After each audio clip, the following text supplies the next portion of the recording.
হায় রে পৃথিবী, পৃথিবীর নিয়ম। বন্ধুরা, পৃথিবীতে মায়ের গর্ভে ছেলে এবং মেয়ে দুটোই জন্ম হয়। তো মায়ের কাছে মেয়েরা কেন থাকতে পারে না? বাবার আদর 18 বছরের উপরে কেন পেতে পারে না?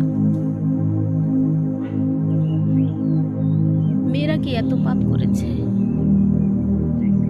যে 18 বছর হলে পরের ঘরে দিয়ে দিতে হয়? কই, ছেলেরা তো পরের ঘরে যায় না। ছেলেরা তো মা বাবার কাছে থাকে, মা বাবাকে দেখাশোনা করে। তবে মেয়েরা কেন পরের ঘরে যেতে হয়? পরের ঘরে কি মেয়েরা সুখী থাকে? কখনো না। অনেক নিয়ম, অনেক শৃঙ্খলা, অনেক কষ্ট, অনেক লাঞ্ছনা মেনে চলতে হয়। তারপরেও স্বামীর মন পাওয়া যায় না, শ্বশুর শাশুড়ির মন পাওয়া যায় না। জানেন বন্ধুরা, আমরা 3 বোন, আমরা 3টে বোন 3 স্থানে থাকি। গাঙে গাঙে দেখা হয়, তা মনে মনে কখনো দেখা হয় না।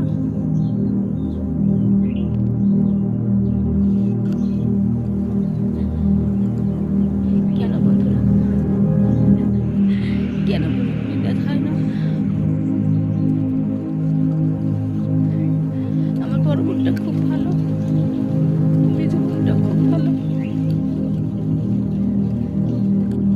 ভুলের জন্য আমার পরনটা ছিঁড়ে যায়।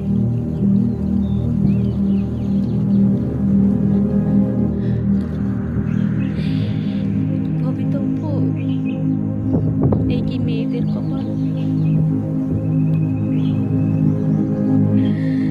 ভাইদের সাথে যদিও বা দেখা করা যায়, বোনের সাথে কখনো দেখা হচ্ছে না কেন? আমরা তো একই ঘরে জন্ম নিয়েছি। জানেন তো, আমার মা বাবা নেই। আমার বড় বোন তো আমার সব কিছু। আমার বড় বোনটা অসুস্থ হয়ে